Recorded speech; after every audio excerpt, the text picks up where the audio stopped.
Good morning, everyone. Welcome to our weekly update for Judicial Watch here, live on Facebook Live. I was off on Friday, so today is Friday's weekly update, but it's on Monday.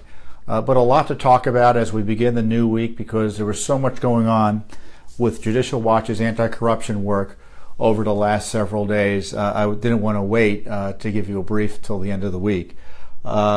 Big victories in court for our veteran client, Bob Rosebrock. I'll talk about that. Big lawsuits against the IRS, against the State Department over George Soros money, and some new documents we've uncovered about Obamacare and how that website it was running was insecure, but no one in the Obama administration wanted to tell the American people about it, so we forced the documents out. First up is Bob Rosebrock, and those of you who've been following this case on our feeds and on our websites at judicialwatch.org know that Bob was facing a federal trial last week over whether he allegedly put two small flags up on a fence outside of Veterans Administration's facility in Los Angeles. Thankfully, thanks in part to Judicial Watch's legal representation, he was found not guilty of violating federal law for displaying those flags. And our court argument was this, and it was upheld, or at least the court ruled in our favor and acquitted our client in saying that, look, they didn't meet their case, the burden of proof they needed to show that he didn't have permission to place the flags. And plus there was an issue whether his Fifth Amendment rights were violated. So this case was dismissed, or he was acquitted. And so it's a big victory, not only for Mr. Rosebrock personally, but for veterans who are protesting the misuse of that facility in Los Angeles. And obviously it's a victory for the American flag that I know Mr. Rosebrock is willing to die for. And he is so gratified that Judicial Watch supporters stood with him in court, and we fought in court over this. Now, prior to that, he had been acquitted of, or they had dismissed two charges, or three charges related to him taking pictures of someone being arrested by Veteran Affairs police officials there.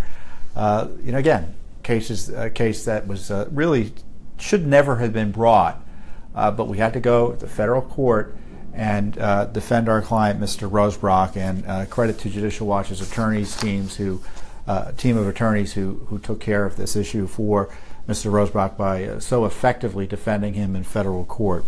He's not out of the woods yet, potentially, because the federal government could still appeal this. I hope they don't, but it should have never gone this far. And this is a remarkable case where this veteran who's been protesting almost every week for years has really suffered as a result of being prosecuted unnecessarily. And Judicial Watch was pleased to be able to help him, and your support allowed us to do that.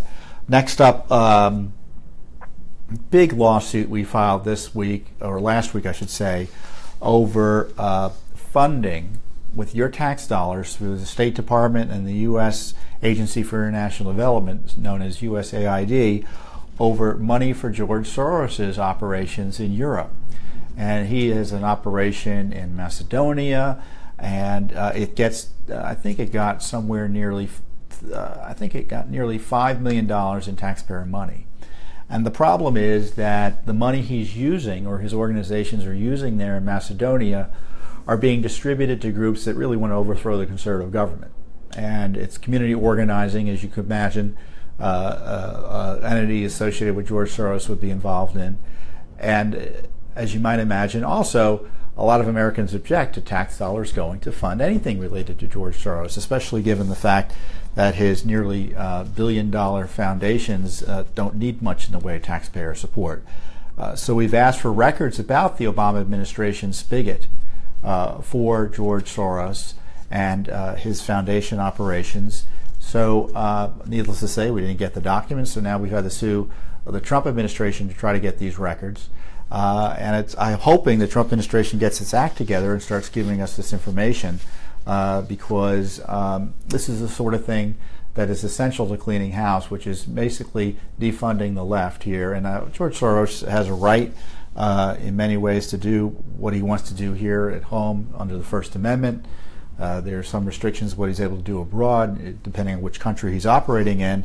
But either way, tax dollars going to support his activities, something that is probably something a lot of people would object to, both left and right, especially given his extraordinary wealth. So that's something we're investigating. You can read more about it on our website at judicialwatch.org. Again, it's Judicial Watch that is investigating this, not just talking about it, not just writing about it, but going to federal court to try to get the underlying documents so we know just what went on. And I can't tell you how important this is because otherwise we're just talking about nothing if we don't have the documents to point to. If we argue over public policy as to what should happen and what shouldn't happen and who should be held accountable and who shouldn't be held accountable, we need the underlying records, and that's what Judicial Watch is expert at getting. Along those lines, we've been investigating for years now the Obama IRS abuse scandal, where the IRS was used to go after the Tea Party groups and citizens and anyone else who got in the way of the Obama agenda. And one of the things we uncovered in the course of filing these lawsuits was that Lois Lerner's emails supposedly were deleted, and then we pressured the administration and found that they really weren't deleted, they were backed up. So we were told all sorts of lies, and I think Congress was told lies as it relates to that as well. And that led to other questions about what about other records, and were they being preserved properly by the IRS? Because there was a lot going on in terms of whether records were being preserved properly, whether tapes were being deleted. That was something else that we had helped uncover. So this is a serious issue that we've been pursuing because as best we can tell, the IRS scandal seems to be ongoing. Remember, the IRS Commissioner John Koskinen was almost impeached over his failure to tell Congress, as he should have, about the Lois Lerner emails. And now we are continuing to pursue this issue into the Trump administration, who is allowed, unfortunately, the President Obama's IRS Commissioner John Koskinen to remain in office to date. And so this is an agency that really isn't being run by anyone who's answerable or who really cares about what the American people did in November. He's an Obama appointee, let's be clear. So we need the rule of law over at the IRS, and if this administration is unwilling or is unable to do it because of just the fact they've only been in office a minute and a half relatively speaking, Judicial Watch will do the work. And that means holding the IRS accountable and letting them know we want to know about records, about the deletion of about the preservation of records at the IRS, because we're concerned is that the IRS has this habit of destroying records or lying about records, and so that's why we have this lawsuit that we filed in federal court over the IRS's policies and specifics of preservation of records, which is key if we're trying to find out just what went on during the Obama administration. And that said, there's speaking of the Obama administration, again, it's Judicial Watch. It's doing the work that's so important that Congress hadn't been doing and that this administration has been slow to do. But again, we'll do it for them. We had been pursuing this issue of the security of the Obamacare website, healthcare.gov. And we had already uncovered that it wasn't secure. The administration, the Obama gang, knew it wasn't secure when they first opened it up, yet they allowed it to continue to operate. And as best we can tell, they really haven't fixed it. There's no reason to believe that they fixed it. And we've got more confirmation of that in a new batch of documents we've gotten out of either the Obama administration or Trump administration. I'm not sure when exactly we got them, but they're really astonishing to read, and I encourage you to go to our website and look at them directly. But they show that, again, back in October of 2000, I guess it was 2013, I guess, when the administration opened healthcare.gov, they knew that the website wasn't up to snuff security-wise. And shortly even after it opened, you have a top official, an IT official at the healthcare, working at CMS and healthcare.gov. She said that confidential information was, quote, growing legs and growing way beyond the normal borders. So they knew there were issues related to security, and it was your confidential and the confidential information of Americans generally that was being put at risk on this government system, and they weren't taking steps to protect you. And as far as I'm concerned, given all the security information I've seen, if I were President Trump, I'd advise him to shut the darn site down, because it ain't secure, and until he confirms and his people are able to confirm that it is secure, they shouldn't be taking and holding secure, confidential, private information, especially sensitive information related to health care of Americans individually. And this website they know isn't secure.